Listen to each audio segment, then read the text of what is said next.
What is Bitcoin? You've probably heard of Bitcoin, but you may not be completely sure what it is. That's okay, because by the time you've gone through this training, you will know what it is and how you can make money with it. Bitcoin is a cryptocurrency, which is another term that you need to be familiar with. The other important thing that we will explain is the technology behind Bitcoin and most other cryptocurrencies, which is blockchain. Before we get into the details of Bitcoin, it is important that you understand what cryptocurrencies are and how they work. What are cryptocurrencies? In basic terms, a cryptocurrency is a medium for exchange online. A cryptocurrency has a number of cryptographical functions which are there to support financial transactions.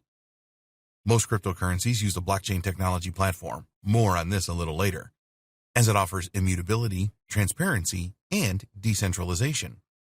Cryptocurrencies are not controlled by any central powers, not yet at least.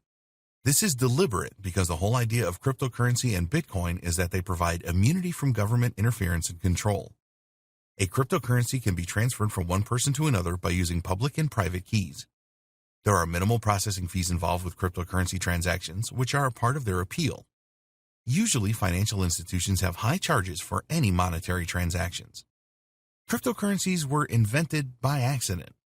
The inventor of Bitcoin, Satoshi Nakamoto, created a peer-to-peer electronic cash system, and Bitcoin was a byproduct of this system.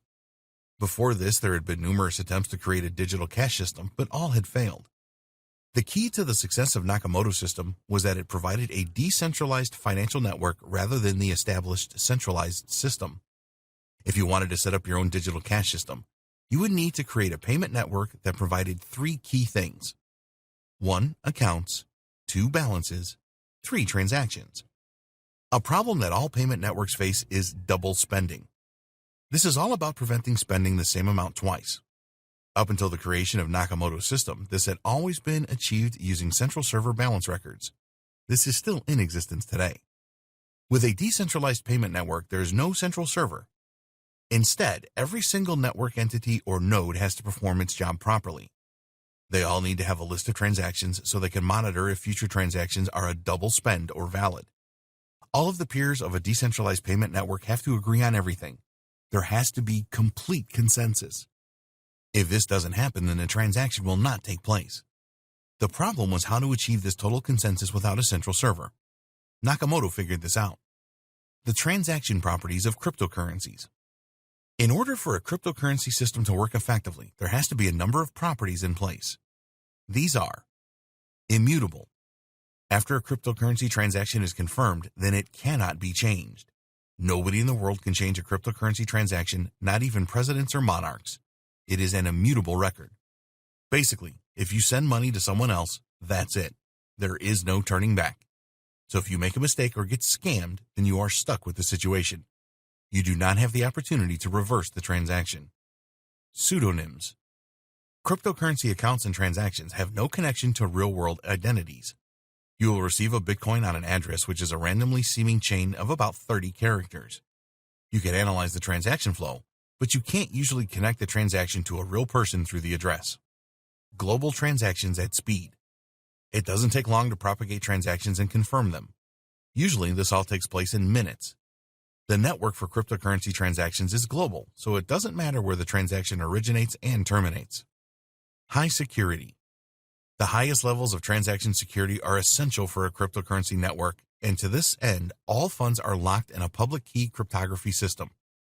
Only someone that has a private key can send cryptocurrency. This makes the system extremely secure. No permissions. A cryptocurrency system is a permissionless system. You do not require the permission of anyone or any authority to make a cryptocurrency transaction. There's no gatekeeper with a cryptocurrency system. The monetary properties of cryptocurrency. Now you know the transaction properties of cryptocurrency, you need to understand the monetary properties. These are: there is a controlled supply. Most cryptocurrencies have a limit on the number of tokens supplied. Taking Bitcoin as an example, there will be a decrease of supply over time, and experts estimate that the final number of Bitcoin tokens will happen around 2140. Experts say that only 21 million Bitcoins will be the limit. To control the supply of cryptocurrency tokens, a schedule is written in the underlying code. Using this code, you can approximately calculate today the monetary supply of a cryptocurrency for any given future date. bearer, not debt. With conventional or fiat money underwritten by a government, the bank account you hold is created by debt. All of the entries in your accounts are debts. It is really an IOU system. A cryptocurrency is not a debt. There has been a lot of controversy over the launch of cryptocurrencies because they are a direct attack on the monetary policy of most nations. Governments or central banks cannot change cryptocurrencies. Therefore, they are immune to inflation and deflation caused by the manipulation of the monetary supply. What is Bitcoin? Bitcoin is a cryptocurrency and a virtual type of money. It's really like having an online version of money or cash. You can use Bitcoin to purchase products and services, and more vendors are accepting Bitcoin as a form of payment these days. Some countries feel very threatened by Bitcoin and have banned it completely. There are no physical Bitcoin tokens. You may have seen pictures of Bitcoins, but these are fabrications. The worth of a Bitcoin resides in the private codes they have imprinted inside them. Every Bitcoin is just a computer file stored in what's called a digital wallet. We will discuss digital wallets in more detail in a later video. If you have a digital wallet, then other people can send you Bitcoins or fractions of them.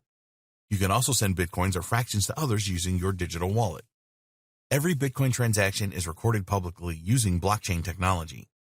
This is a transparent network where anyone can trace the history of Bitcoin transactions. All records in the blockchain are immutable, meaning that you cannot copy transactions, change the number of Bitcoins owned, or use Bitcoins that you don't own. There are several ways that you can purchase Bitcoins, including you can purchase them using your native currency through a cryptocurrency exchange. You can sell products and services in exchange for Bitcoins. You can use a Bitcoin ATM. You can mine Bitcoins. The practice of mining Bitcoins has been going on for a while. In order to do this, you will need high-end computer equipment and lots of it. These computers perform complex algorithms to guess secret codes. If your computers guess right, you get Bitcoins as a reward. We will not be recommending mining as a way of obtaining Bitcoins in this training. There are only a limited number of Bitcoins, so the process of mining is now incredibly complex.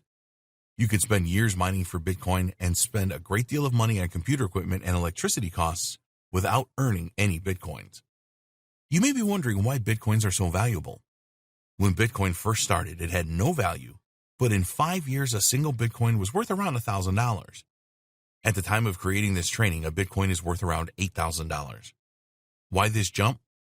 Well, there are a number of other things in life that have value. Diamonds and gold are a good example.